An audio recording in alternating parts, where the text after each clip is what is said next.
We, as individuals who spend all of our waking hours, we tend to become comfortably numb with our expectations or our tolerance for expectation. Don't get caught with your pants down from your new move-in because it sets a bad tone for the rest of the residency. Our brand new resident, when they begin to move in, are they going to look at it the same way that the leasing team is? If the answer is no, then is your leasing team prepared to give an answer? If they're not prepared to give an answer, maybe it's time to have the leasing team and the maintenance team work together. You got to communicate. How do you feel about a company that doesn't return your calls? You have to come up with a process to then support that standard. But it starts by having a clearly defined standard. And once you have that standard, then you have to come up with a process to support the standard. Are you tired of doing the same thing in repeating situations which end up with the same result? Maybe it's time for a new perspective. This is Viewpoints on the Multifamily Media Network. Our hosts discuss a topic from different angles and provide actionable ideas. Maybe a new view would change the outcome. Welcome to MMN Viewpoints. This is normally where I say welcome to the Multifamily Collective, but today is a little bit different. I am giving a viewpoint. Viewpoint is a platform that Paul Rhodes, the great Paul Rhodes, has put together where we're taking different aspects of the multifamily experience, if you will, and we're giving a viewpoint as it relates to positions that we've held in the multifamily space, either today or in the past, but how we think about these different processes. And these collective viewpoints, people who chime in on the experience, today is the move-in experience, we'll collect these and we'll stitch them together as one episode, but they can also be standalone episodes. So today we're talking about the move-in experience and the role that I've played nearly every single role in the multifamily space, dating way back to a year that I will not disclose. I actually started out on the service side of our business. I owned a small portfolio of real estate myself, 11 or 12 units, spread around, 8-plex and a couple of other single family homes. And I was the service team member, the leasing consultant, and the property manager, and everything in between. And so I did everything from installing my own carpet. I had knee kickers and stretchers and knew how to install pad and tack strip in the whole 9 yards, could change toilets out. I knew how to set a mean wax ring, converted gas water heaters to electric water heaters in an effort to save, but I had somebody show me how to do one, and then I did the other 7 in my small 8-plex that I owned at the time. And then in more traditional multifamily settings, I worked my way in as a leasing consultant, system manager, property manager, so on and so forth, right up into including a chief operating officer at a big multifamily firm based in Atlanta, Georgia. That was my most recent position. But all of that being said, I have various viewpoints as it relates to the move-in process for a person. So that's kind of where I'm coming from. One of the questions that we want to answer in Viewpoints is, what are some of the common mistakes that are made in the move-in process? And I'm going to take this one from let's say the property manager / maintenance supervisor perspective. And I think sometimes I don't necessarily classify this as a mistake. I'd probably classify it as an oversight. And I'm going to classify it in the comfortably numb category. And what I mean by comfortably numb is not a Pink Floyd song, but rather that we as individuals who spend all of our waking hours, Monday through Friday, sometimes Saturday and Sunday on property, we tend to become comfortably numb with our expectations or our tolerance for expectations. So we have a mindset of a quality experience. We have a mindset of a quality product, but repetition, showing up every single day, seeing the same stuff over and over, talking with the same people over and over and over, talking about the same topics over and over and over, we become comfortably numb and we start to tune out and or become tolerant of various things in the move-in experience, since we're talking about moving experience, in the moving experience, whether it be from the quality of product to the quality of paperwork preparation on the front side or qualifying people to move in the first place on that side. But I think sometimes what we do is we look at a thing. We go in, we do a move-in inspection right prior to a resident moving in. And whether we're using the right wall method of doing that, we can unpack that later, or we're just simply making observations based on some random wandering through the apartment. We start to tolerate little imperfections in the experience. We might see a frayed piece of carpet sticking up from the tack strip. We can see it very clearly. We might put up with some scuff marks on baseboards or wainscoting. It's not that bad. Or, light switches. I used to want the screw in the light switch. If the light switch goes up and down like this, I wanted the screw to align with the light switch.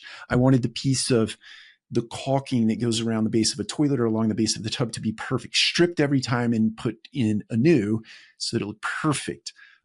We start not doing that. I'm tall. I'm looking up at a ceiling fan. I rub my hands on the top of the ceiling fan, and inevitably when I'm doing move-in walks, random inspections for move-in walks, dust will fly off the top of the ceiling fan because no one looks up there, right? Same thing for the top of the door thresholds. But if you're not getting out there and inspecting what you expect and setting the expectations so high, the quality level expectation has to be so high that if there is a miss, it's just something that frankly doesn't matter, but you are likely not to miss as much. But anyway, that is the thing. We become comfortably numb. That is the common mistake, in my opinion. What are the solutions? I think the solution is this. It's a mindset you have to get yourself in, and it renews every single morning. The rent is due every single day on this expectation. The rent is due every single day with this mindset that you have to create for yourself. And that is that there is nothing that you can't be attuned and in tune with as it relates to the quality of the move-in experience. You have to look at everything afresh every single day.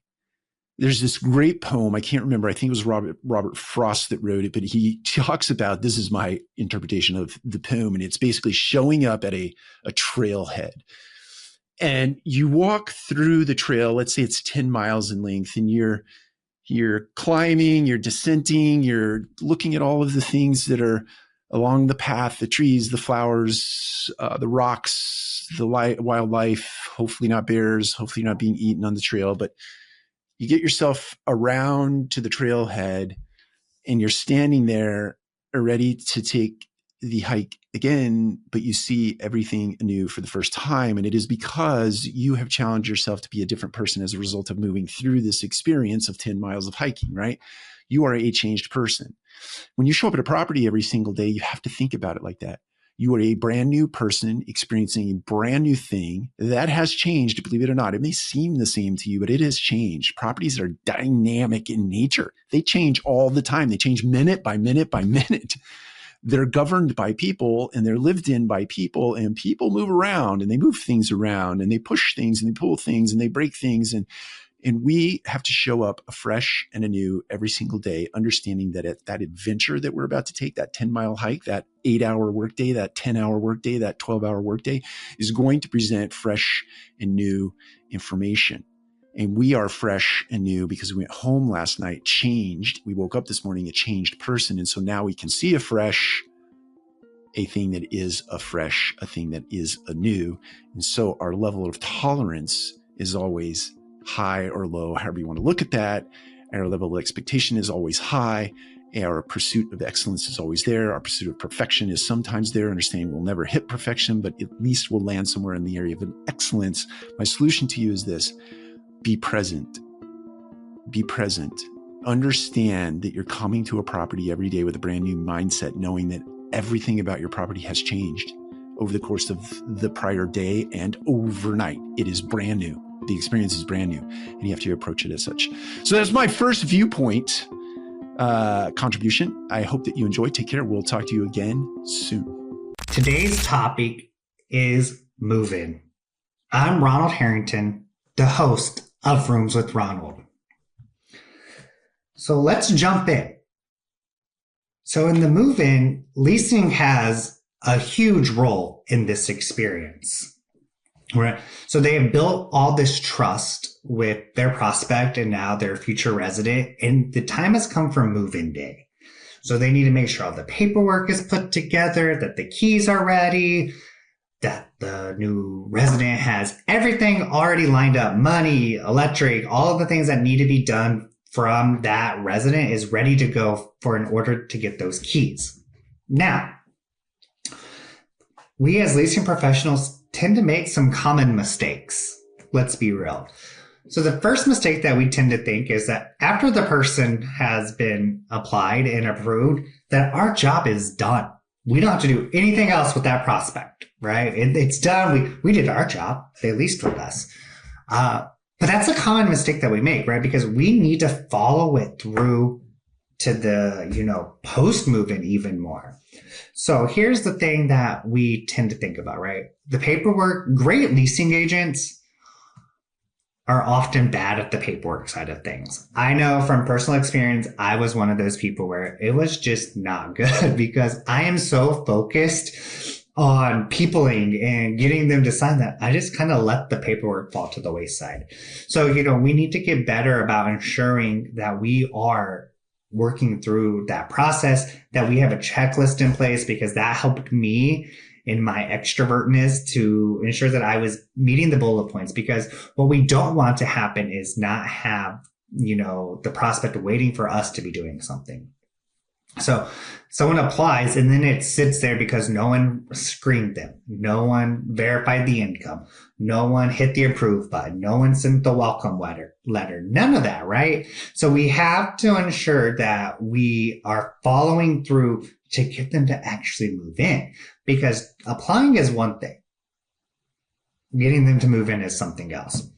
The second mistake that we make is that we trust but don't verify that the apartment is made ready to our standards. And so, as a leasing professional, we need to actually go out, walk the apartment, making sure that it is ready for that future resident to move in. And why this should be a leasing task is because they know this prospect. They know this future resident. They on the tour with them. So, ensuring that those things that they pointed out on the tour, maybe in the model or whatever vacant home you showed, whatever you show them, you don't want those issues in your actual apartment home, right? You want to ensure that it is perfect. It meets your standard, and your standard should be, hey, would I live here? What would I point out? What would my significant other, my roommate, what would they point out? Because we don't want those issues. We don't want the new resident to have to come in and sit here and do these, long list of work orders. The other thing, the other issue is that once we hand off the keys, that we forget about, is we forget about the resident, right? They got their keys, and then we just send them on the way. Here's a map. Here's how you can find your new apartment home, right? So these are some common mistakes that leasing professionals make. So let's talk about the solutions. What are the solutions to ensure a smooth move-in date? First is ensure that your paperwork is done in a timely manner. So when applies, your goal should get them to be approved as soon as possible. My personal Ronald standard is 24 hours or less from the time that they apply. Granted that they give me everything that they need.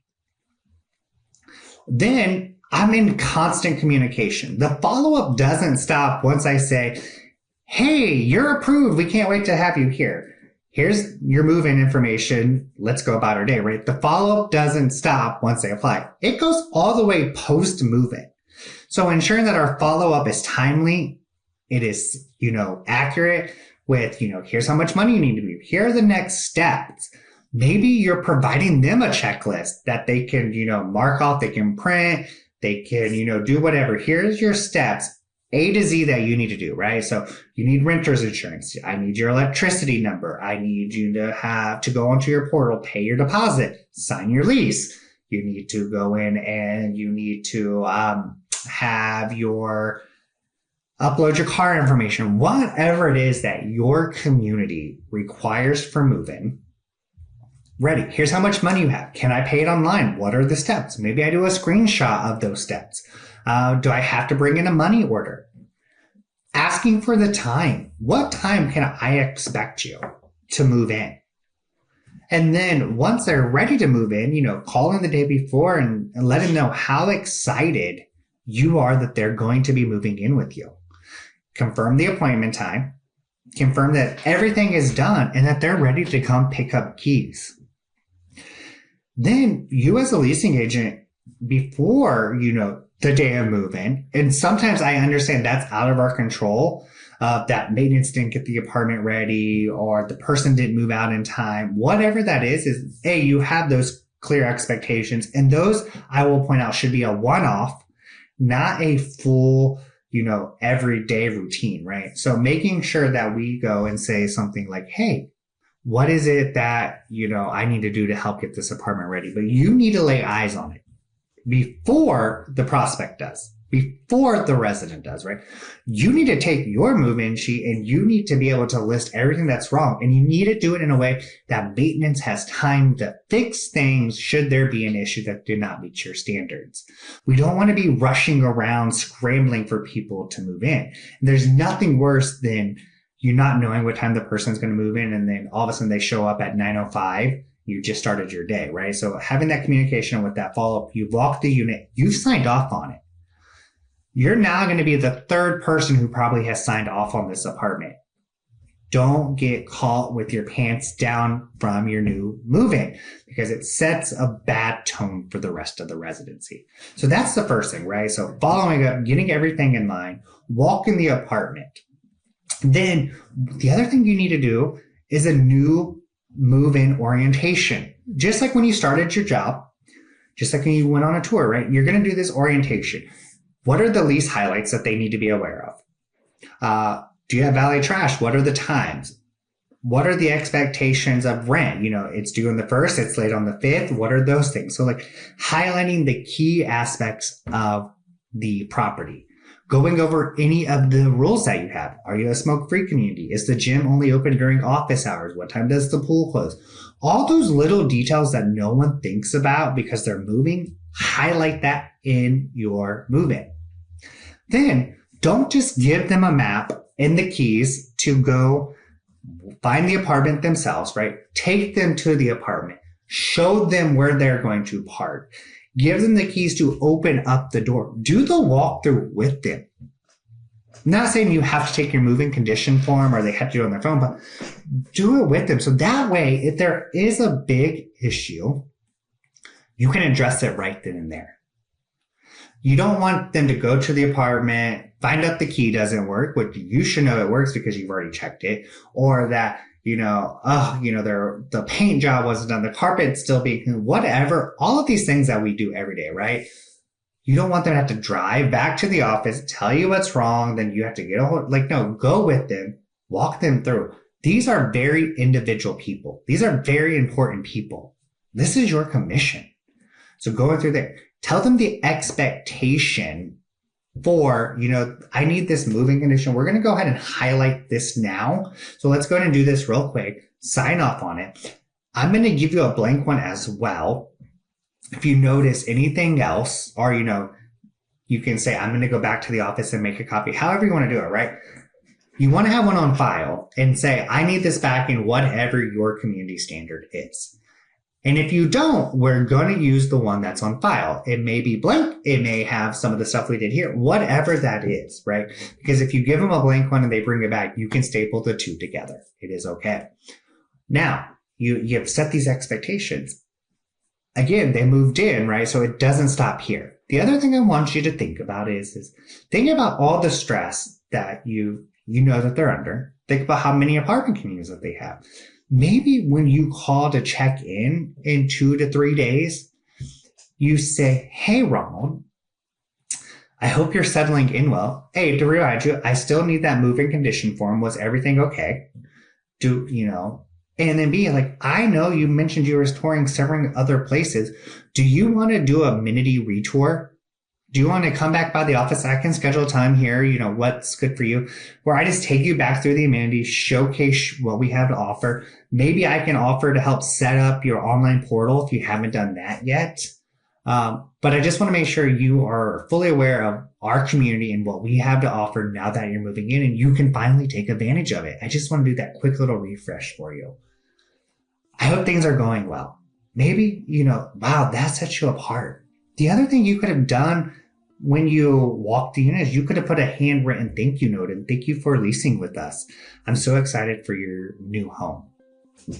Because the ultimate goal is to get a positive new move-in survey, a positive review, and setting the tone for the residency that you are the expert. They made the right choice. You're going to take good care of them. These are all little final touches that you can do to craft a move-in experience from a leasing side of things that makes you stand out. And we know that when people are happy at move-in and you take care of them throughout your residency, they're more likely to renew. That has been your viewpoint on the leasing role in the move-in experience. I'm Ronald Harrington, the host of Rooms with Ronald. Until next time, happy leasing. Hi there, I'm Paul Rhodes, host of The Maintenance Mindset. This episode of the Multifamily Media Network's Viewpoint, we're seeking to explore the topic of the move-in. I'm going to be looking at it from a maintenance standpoint, answering the questions of what role does maintenance play in a move-in? What are common mistakes that maintenance teams make regarding the move-in? And not only that, what suggestions would I have about the perfect move-in from a maintenance perspective? I honestly believe that the move-in is the most important part of a resident's life. I've seen studies or surveys that talk about the first 30 days is the most important time for residents, meaning that there's a large part of our residents that make the decision on whether they want to renew or not based on that first 30 days and how it goes. Now, maintenance in that role of the first 30 days plays a huge component. I mean, from the time somebody moves out of an apartment, that apartment in essence belongs to us. Nobody lives there anymore. And the maintenance team needs to do what is necessary to get it ready for that all-important move-in day. Now, physically, that includes painting and cleaning and being sure that everything works and double checking all of the components of the apartment so that in addition to them working, they look good.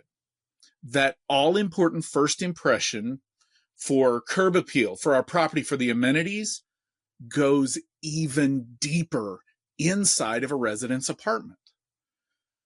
But that's just background noise. The day of move-in itself, maintenance plays a massive role, but isn't seen. Some of the common mistakes that are made on move-in is not including your move-in team. And by that, I mean the people on your maintenance team are persons whom your resident is going to see over and over again.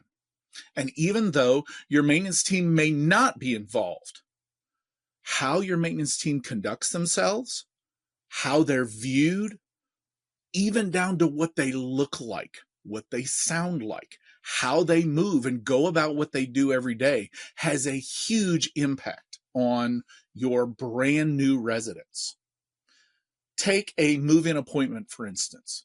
When your brand new resident who's gone through all the hoops and hurdles to get approved and paid the fees or the changed over all of the utilities and everything done, they're there that day to pick up the keys.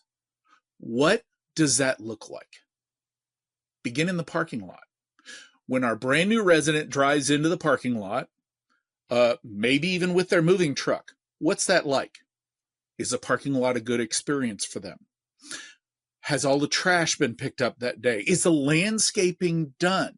Now, typically, these are areas that are taken care of by your maintenance team. Are they even aware that we have a move-in today? Or is it an everyday occurrence? And if it is an everyday occurrence, is our maintenance team performing what is needed to a defined level? I read somewhere that what is tolerated is accepted. In other words, what does the landscaping, the parking lot, and the exterior of your office look like? What is being tolerated? Because whatever's being tolerated with the outside appearance of your office, that's what is accepted. And our brand new resident can expect whatever that looks like to be carried on into their apartment. So once they get inside the office, what does the office look like? Is it well kept? Many properties, the maintenance team is not taking care of the inside of the office. And yet, to most new residents, the appearance of the inside of the office speaks to how the maintenance team looks. Look out the back of your office. Is that where the swimming pool is, or tennis court, or racquetball court, or weight room, or whatever else is in your office? The appearance speaks to your maintenance team. Now, maintenance team, what does the breezeway, the courtyard, the elevator room, the causeway, the entrance areas look like to your new resident?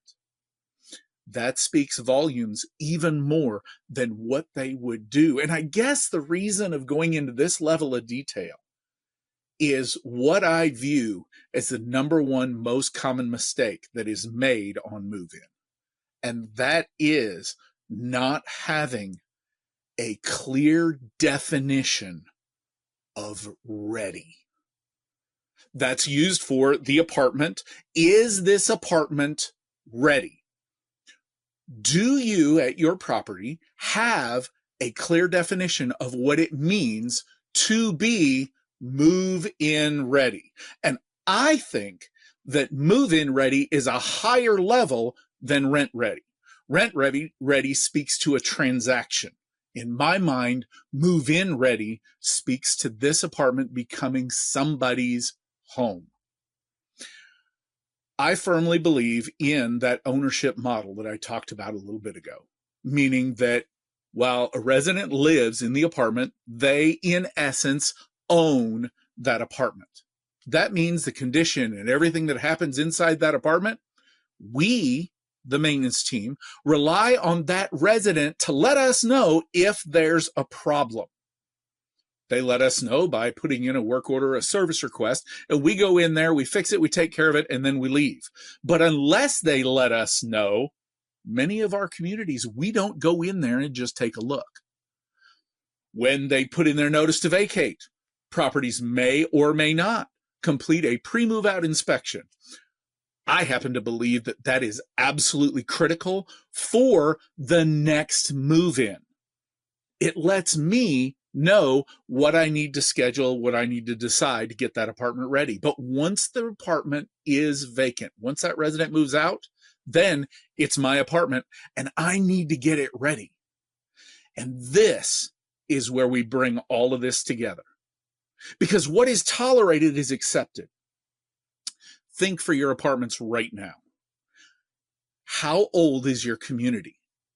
If your community is old enough to where the faucets are starting to show some wear and tear, the paint on the little screws on the switch plates are starting to be wear evident, the carpeting is starting to look a little bit worn. Are these items tolerated? In other words, do we look at the budget every month and we say, you know what, last month we changed a carpet that looked exactly this way, but this month we don't have as much money, so we're not going to change it this month.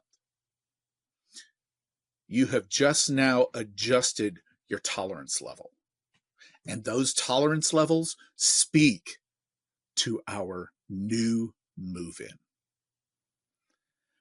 Be sure that if we're adjusting our tolerance level, that both the maintenance team and our office team have that same tolerance level, and both are accepting of that level. Because more often than not, our leasing team is going to have to sell, be engaged, be owning of this for our brand new resident. Our brand new resident, when they begin to move in, are they going to look at it the same way that the leasing team is? If the answer is no, then is your leasing team prepared to give an answer? If they're not prepared to give an answer, maybe it's time to have the leasing team and the maintenance team work together. One, so that our leasing team can ask the maintenance team why whatever it was wasn't changed, or maybe it's unable to be changed, and we need to pass that information along to our brand new resident. I guess what I'm trying to get at here is that we need to make sure that since our maintenance team is not directly involved often on the day of move-in, that our leasing team has the same level of acceptance that our maintenance team did when the apartment was in the process of getting ready. On that day of move-in, have our office team go with the resident to that apartment, or even better, in my mind, the ideal move-in would go something like this. There's an appointment. Our brand new resident comes in. The parking lot outside the office, it's all clean and clear, presents a wonderfully professional and good-looking appearance.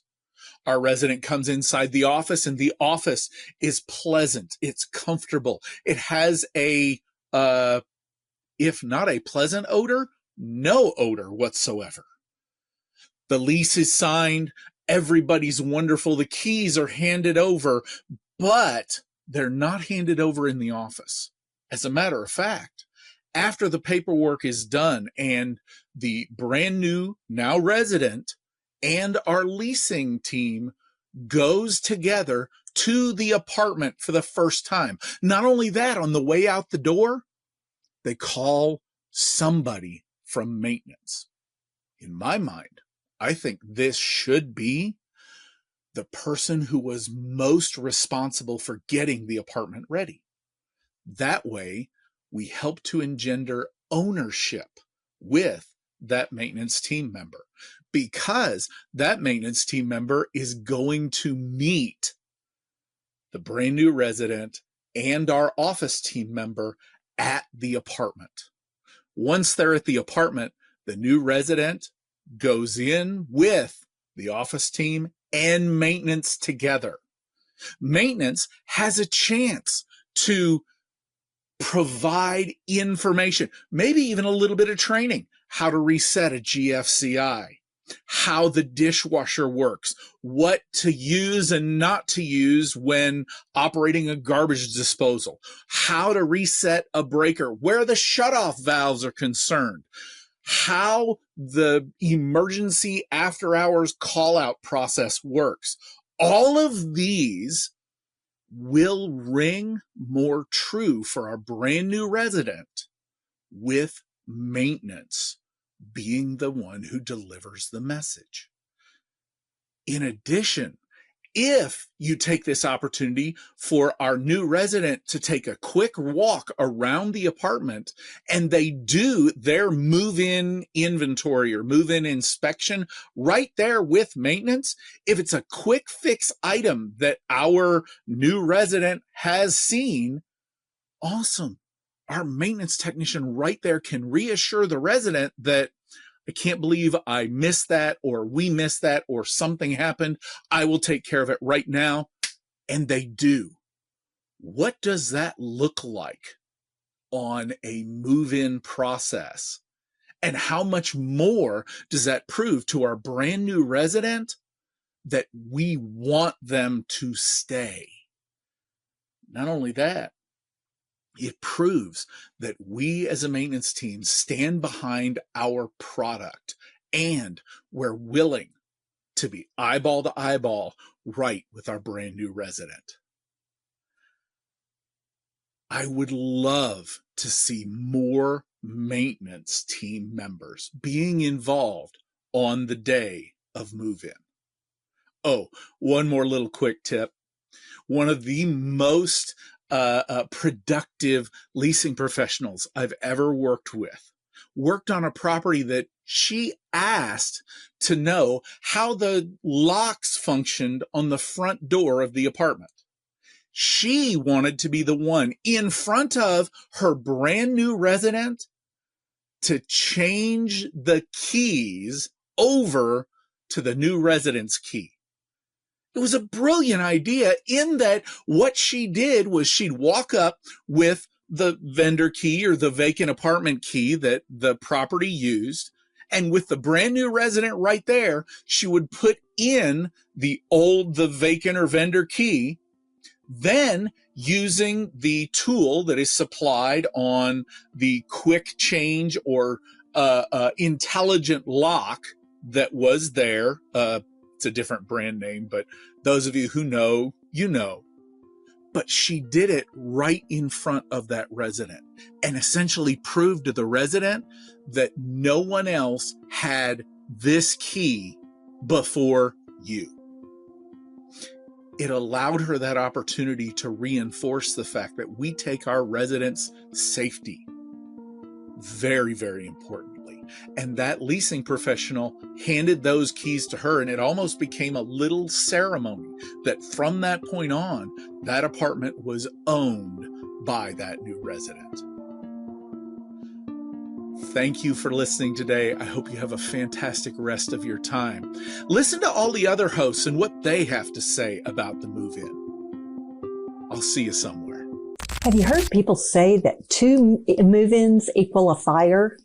That's how traumatic a bad move-in can be. I'm Mary Gwyn, talking to you today about the move-in and the customer experience on Viewpoints. As host of PX Multifamily, the People Experience podcast, I want to talk to you about a critical aspect of the customer's experience at move-in so you can create a better customer experience.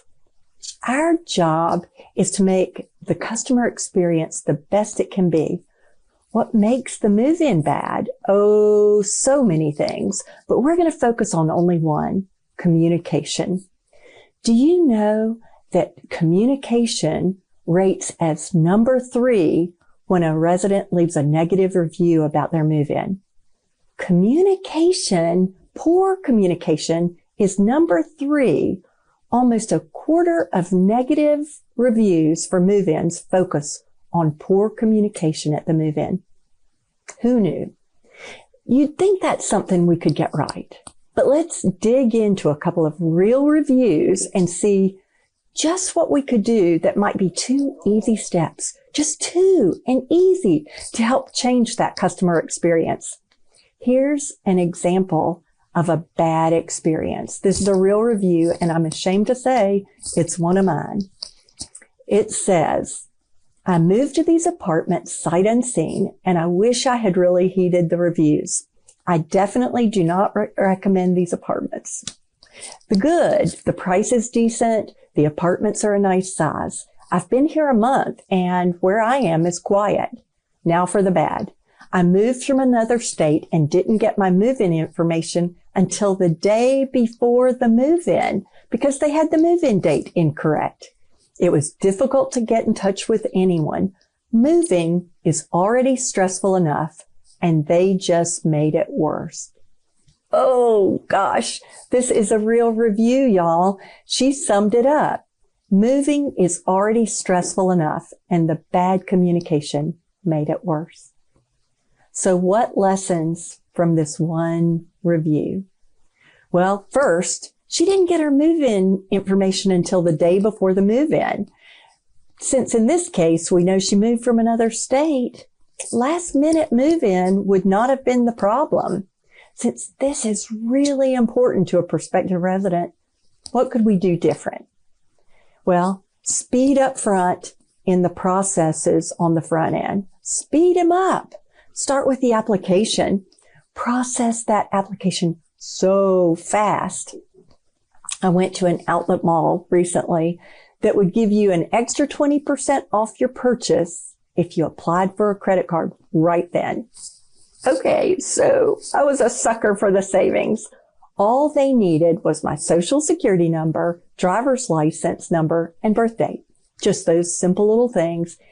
And they approved my application for a credit card in like a minute.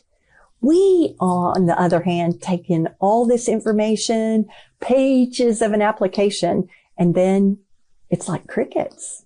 Days might pass. Maybe we need all that information. But we should learn from credit card people and be super fast on processing those apps, super fast on giving the approval to the resident. And then communicate. Communication really is the hot button, even if you can't process the application fast, if you can keep them apprised during the process. So I would say this, get your processes down. Be in a process that updates the applicant all the way through the application process. If you're having trouble getting in touch with their employer or their landlord, if y'all still do that, then let them know what troubles you're having and when you think you'll have that information, or ask their help. That's number one.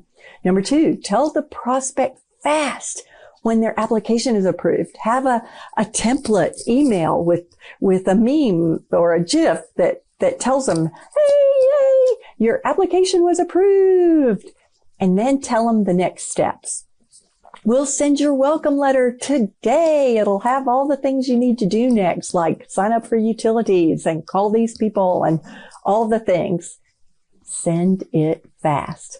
Communicate. Don't leave them wondering. You know, it's easy. Use templates. Or your company probably has a vendor they use. We use a vendor to help with our move-in letters. When people wonder and don't have answers, especially when it comes to sensitive areas like their credit, and their brain will make up things and they'll think, maybe I'm not qualified. Maybe I can't. Maybe they found something on my credit report that I didn't know about. Their brain makes up information. And it's never as good as the reality. So communicate. In fact, over communicate. Because you really can't. Tell them, email them, snail mail them, and tell them again. Don't think it's overkill. If it were overkill, then a fourth of our reviews wouldn't complain about communication, would they? No. To break this down, send the approval fast and the welcome letter fast. And if you can, communicate in between. You think it's not important? Let me tell you of another review. Oh, I hate this. This is like showing you my dirty laundry. This one says, I don't know if I'm willing to be a resident here. As someone who's going through the application process, it's already a headache. For one, they charged my credit card the reservation fee for the apartment. However, I didn't receive an approval letter until the next day. Then I just called the office, and let me tell you, it's a fight in and of itself. When I tell you no one ever, in caps, no one ever answers the phone, no one, no matter the time of day or day of the week, no one. Again, this is one of ours. Thousands of reviews. I'm picking only the bad ones. There are no other bad ones. Just kidding. So breaking it down, they didn't receive an approval until the next day. They wanted it fast. You know, I would say the next day is pretty good, but they felt the next day wasn't quick enough. So get that approval out really fast. And then the second item was that it was difficult to get in touch with someone. It was difficult to get in touch with someone. We'll look at that closer in a minute. They said no one answers the phone ever. No one. No matter the time of day or week. No one. Got to fix that. So here's another. This is the last negative review we ever got. Just kidding. This is the last one I'm going to read to you, though. It said, I've sent 10 plus emails to property management with 0 responses. If they try and respond to this review saying, please contact the office to discuss my issues, I will laugh. I've been calling the office multiple times for the last 3 weeks and still don't have an answer. So don't pretend to care about my problems now. With all the issues I've had as an applicant, not even someone who lives there, this speaks volumes to me how living there would have been. Unless you're truly desperate for a roof overhead, look somewhere else. This is just terrible, terrible, terrible. And what a horrible feeling that prospect had. No, you can't answer every call. You really can't. But you can call everyone back or email them back or text them back or call and follow up with an email or text. People want that communication. You can't over communicate. Not just want communication, they need it. Think about it this way. This is the single biggest financial decision for most people. It's the biggest. Used to be it was car payments. Just kidding. But this is the biggest financial commitment of their year. And that first experience sets the stage for how they view you. And even more important, how they review you, as in your reviews. You got to communicate. How do you feel about a company that doesn't return your calls? I want to close with, sometimes the simplest thing isn't the easiest thing. Sometimes the simplest thing isn't the easiest, even though it might be the most important thing. You can't fix everything, but you can do 2 simple and important things to make the customer experience at move-in a lot better. It all starts with communication.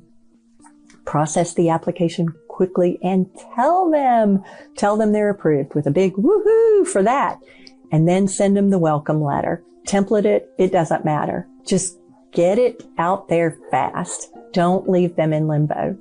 And the other small but very big thing, simple but not easy, answer the phone. And if you can't answer all the calls, call them back. Make it a mission. Make it a mission to return all missed calls. Well, thank you for listening into the Communication at Move-In experience on Viewpoints. Hi, I'm Bill Nye, host of the podcast called Leading Your Culture with Bill Nye. So you're hearing from several of us during this podcast about the move-in. And I wanted to share some things that I think will really be helpful to you as you think about the move-in process. So I'm coming from this really from sort of a view of having been a maintenance supervisor early on in my career and then becoming a property manager, working my way all the way up to CEO and president of a management company. And so I wanted to talk about a couple of things during this short segment that I'm recording. First of all, I think one of the issues that we have oftentimes in the multifamily industry as it pertains to the move-in is handing keys to somebody to an apartment that's actually not ready. Now, we say it's ready. We followed a checklist that, we've checked off the checklist, indicated it's ready. We've done a final inspection, but the resident moves in and it's not actually ready. So how does this happen, or why does this happen? And unfortunately, it happens all the time. And so I think there's a solution to this. In fact, I recorded a video on this that you can find. It's available on YouTube. If you simply go to Bill Nye's Apartment Walkthrough Guide, you'll find it's about a 35-minute training video that I did with the help of one of our sponsors, Chadwell Supply. And so in that video and in today's recording, I wanted to talk about the importance of 2 things that I think are really missing when it comes to the move-in and making sure that we're giving keys to a resident to an apartment that's actually ready. And those 2 things are having a standard and having a process that supports a standard. Now, let me explain what I mean by this. First of all, I think we're lacking a clearly defined standard of what, when an apartment is actually move-in ready. I've heard all kinds of things. Well, we use a checklist. Okay, that's a process. That's not a standard. When the manager inspects it and says it's ready, again, that's a process. That's not a standard. I've heard people say, well, if I would let my mother live there, then it's ready. That's a pretty ambiguous standard. I like standards that are really, really clear. And so anytime that something is important, and think about flight, air travel. You get on a plane and, there's a clear standard for air travel, and that is 100% safety, 100% safe takeoff, flight, safe landing, 100%. That's a standard. And I think everybody would agree that that's an important standard. For someone who gets on a plane on a regular basis, I want to make sure that this is going to be a safe flight. So the airlines and the FAA, they then have a process in place to ensure that it is a safe flight. And so what's the standard for when an apartment is actually ready? And I want to introduce you to a standard that I've used for years that has really been impactful and has helped organizations that I lead become one of the most successful organizations in terms of resident satisfaction, online review scores. Teams that I've led have been number one on apartment ratings at Satisfax multiple times, and in large part because we had a standard and a process in place to ensure that when one of our new residents moved into an apartment, that they were moving into an apartment that was actually ready. So I'm going to start with the standard. What is the standard? The standard is what I call zero controllable items on a move-in inspection checklist. Now, part of the process is that inspection checklist that we give residents when they first move in. I always ask, why do we give them this document? And the answer is so that they don't get charged at move out for any pre-existing conditions. Someone once said, well, so they can mark anything that is wrong. No, that's definitely not the answer. There shouldn't be anything wrong. There's a difference between something being wrong and a pre-existing condition. So go back to what I just said. Zero controllable items on a move-in inspection checklist. Well, what's a controllable item? It's what I call a should have, could have, would have. Should have seen it, could have seen it, would have done something had you seen it. So for instance, a burned out light bulb. Should have found that. A burner that doesn't work. Should have found that, could have found that, would have fixed it had you found it. And so zero controllable items, making sure that there is nothing in that apartment that the resident is able to find because it simply doesn't exist. There are no controllable items. Now, there might be, a chip in a countertop, and we chose not to replace the countertop. See, that's what they put on their move-in inspection checklist. That's not a controllable item. But a stain on the wall, a dirty cabinet drawer, a kitchen cabinet that the handle's loose. All of these different aspects. These are things that we should find. So going back to having a process that then supports that standard. So to simplify it, what I always say is no one should generate a work order simply because they moved in. Should never happen. And so that becomes a standard that everybody who moves into an apartment that doesn't have a single controllable deficiency in that apartment. Not a loose toilet seat, if a door is supposed to latch, every door latches, every lock locks, every window that is supposed to open opens and stays open. Every window, when it's locked, it actually can be locked. Every aspect, every shelf is tight and secure. And so what you have to do is you have to come up with a process to then support that standard. But it starts by having a clearly defined standard. And once you have that standard, then you have to come up with a process to support the standard. Now, here's one of the issues we have. And I know this, been doing this a long time, haven't been a maintenance supervisor, haven't been a property manager, haven't been at the executive level. There's this myth in the industry where the people in the office are just too picky. Every team I've ever led, I've always told the maintenance team, remove that from your vernacular. There's no such thing as too picky. They're not being too picky. In fact, I've always said we can't be picky enough because no matter how picky I am, there's always going to be somebody who's going to be pickier than me. Well, guess who that is? That's the person who's going to be paying to live there. And so we have to stop saying you're being too picky. We can't be picky enough. It's not about being picky. It's about delivering a perfect apartment, a set of keys to a perfect apartment to the new resident. And the impact of that, the ease of your business, the better reviews, the happier customers you have, it is phenomenal. Listen, it's almost impossible to measure. It is so huge. Not only that, but I always say that, listen, when's the best time, to take care of a stain on a wall or a burner that isn't working or tighten a toilet seat? It's before they move in, not after they move in.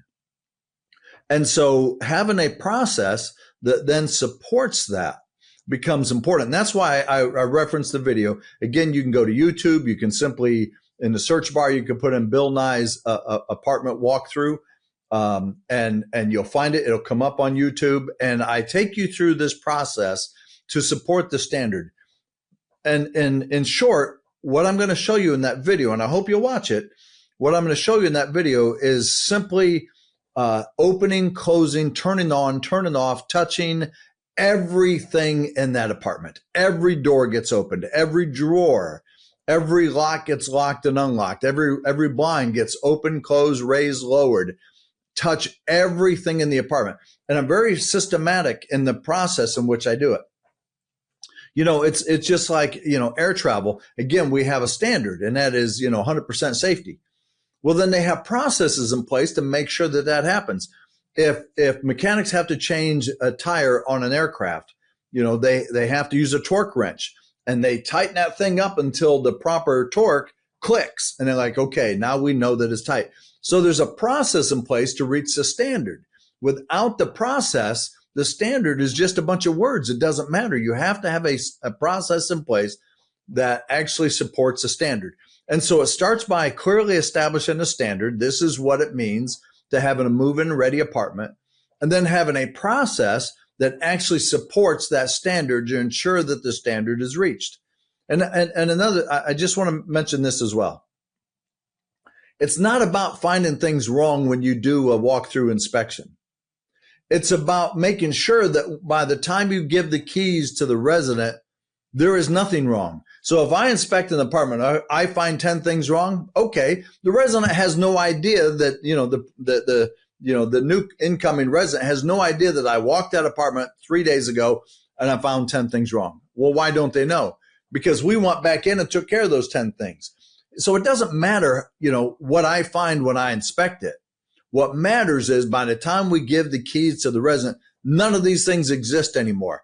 That, everything is tight, everything is locking, everything is working. When you go to your AC system, I run it through every cycle to ensure that everything works. Everything is as it's supposed to be. If there's supposed to be a door stop behind a door, there's a door stop. If there's supposed to be, as I mentioned, a light bulb in every outlet, in every socket, there's a light bulb, and it actually works.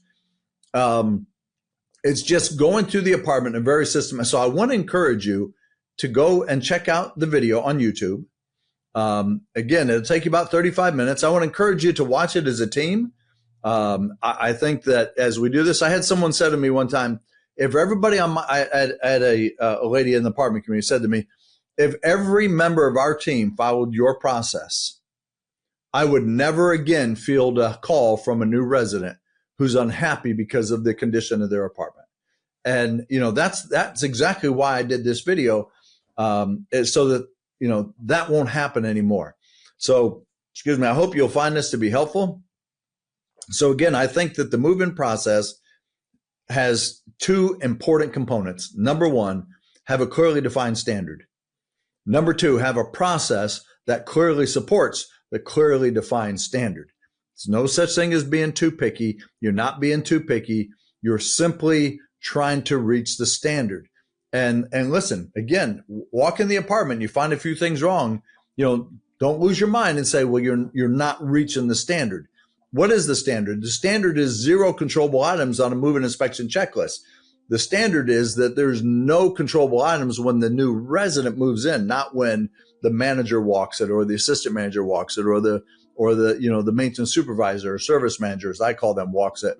It's that when the resident gets a set of keys, there are no controllable items left in that apartment. And so again, I want to encourage you, watch the video. You know, when it comes to air safety, they have these clear standards and these clear processes because air safety is important, right? Well, I think the move-in process is important. And so anything that's important, really important, and I think it is really important, anything that's important, really important, requires a clearly defined standard and a clear process that supports the clearly defined standard. So I hope this helps. Thanks for tuning in. We'll see you next time. Before you leave this episode, answer these questions for an action plan based on the perspectives you've heard today. First, what idea caught my attention? Second, what was identified as something that I need to discontinue? The answers noted are a place to start for improved success. To go deeper, check out the shows by hosts you've heard from today. Thank you for being open to different viewpoints. This has been a Multifamily Media Network production.